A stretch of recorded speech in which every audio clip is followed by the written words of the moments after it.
السلام علیکم ورحمۃ اللہ وبرکاتہ۔ دوستو، آج میں آپ کو دنیا کی عجیب مثال پر ایک واقعہ سناتا ہوں۔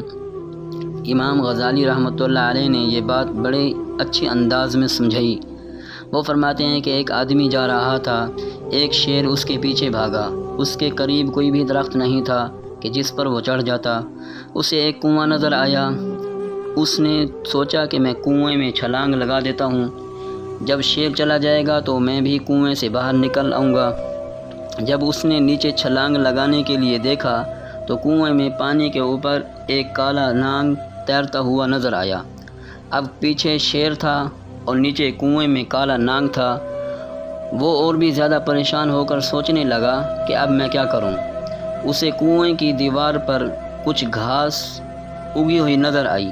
اس نے سوچا کہ میں اس گھاس کو پکڑ کر لٹک جاتا ہوں، نہ اوپر رہوں کہ شیر کھائے اور نہ نیچے جاؤں کہ سانپ ڈسے۔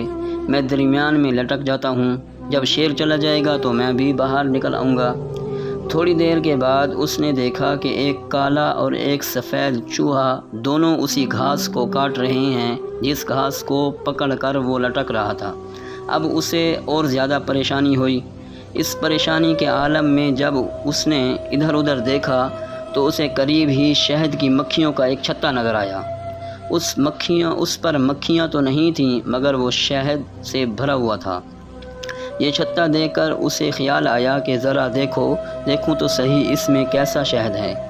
چنانچہ اس نے ایک ہاتھ سے گھاس کو پکڑا اور دوسرے ہاتھ کی انگلی پر جب شہد لگا کر چکھا تو اسے بڑا مزہ آیا۔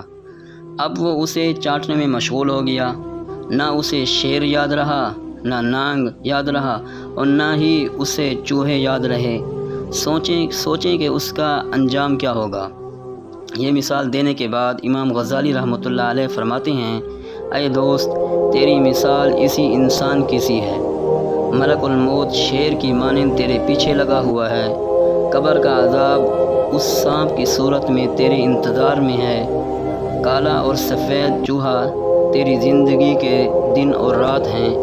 گھاس تیری زندگی ہے جسے چوہے کاٹ رہے ہیں، اور یہ شہد کا چھتا دنیا کی لذتیں ہیں جن سے لطف اندوز ہونے میں تو لگا ہوا ہے۔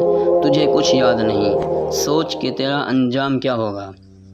واقعی بات یہی ہے کہ انسان دنیا کی لذتوں میں پھنس کر اپنے رب کو ناراض کر لیتا ہے۔ کوئی کھانے پینے کی لذتوں میں پھنسا ہوا ہے اور کوئی اچھے عہدے اور شہرت کی لذتوں میں پھنسا ہوا ہے۔ یہی لذتیں انسان کو آخرت سے غافل کر دیتی ہیں۔ اس لیے جہاں ترک دنیا کا لفظ آئے گا، اس سے مراد ترک لذت ہوگا۔